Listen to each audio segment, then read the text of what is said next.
وہ مودودیت کوئی فرقہ ہی کوئی نہیں.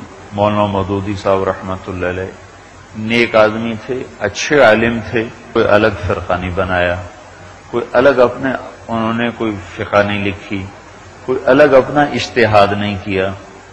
وہ پکے حنفی مسلمان تھے اور حنفی عالم تھے، اور ان کی بڑی خدمات ہیں پڑھے لکھے طبقے کو دین سمجھانے کی، اور ان کی بڑی خدمات ہیں سوشلزم کے خلاف قلم اٹھانے کی، ان کی بڑی خدمات ہیں منکرین حدیث کے خلاف قدم اٹھانے کی. حمید الدین فراہی رحمۃ اللہ علیہ بہت بڑی عالم گزرے ہیں، جن کے پھر پیروکار بنے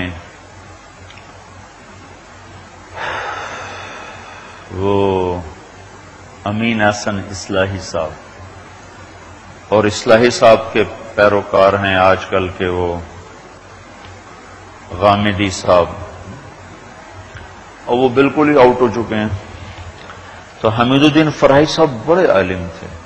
انہوں نے بعض حدیثوں پر عقلی اعتراض کیا تو اس کا مولانا مودودی صاحب نے اس کا رد کیا، اور بڑی طاقت سے رد کیا.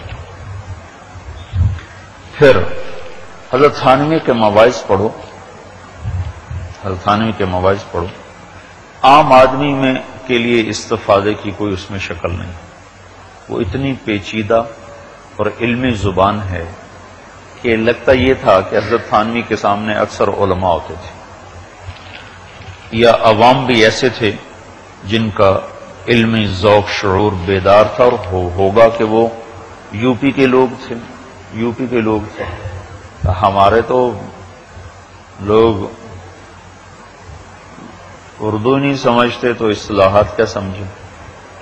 تو ہمارے جو اکابرین کی تحریریں ہیں وہ تھیں بڑی پیچیدہ، جن میں علمی جھلک، علمی رنگ تھا.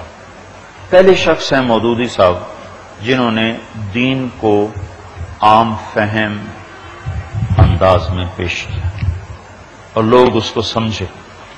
اب لوگ کبھی مواعظ پڑھنا حضرت تھانوی کے مواعظ، تو اس میں منطقی اصطلاحات اور عربی کے استعمال اور فقہی اصطلاحات اتنی زیادہ ہیں کہ عام آدمی کی فہم چھوڑو، ایک مدرسے کا طالب علم بھی نہیں سمجھ سکتا یہ کیا لکھا ہو پانی.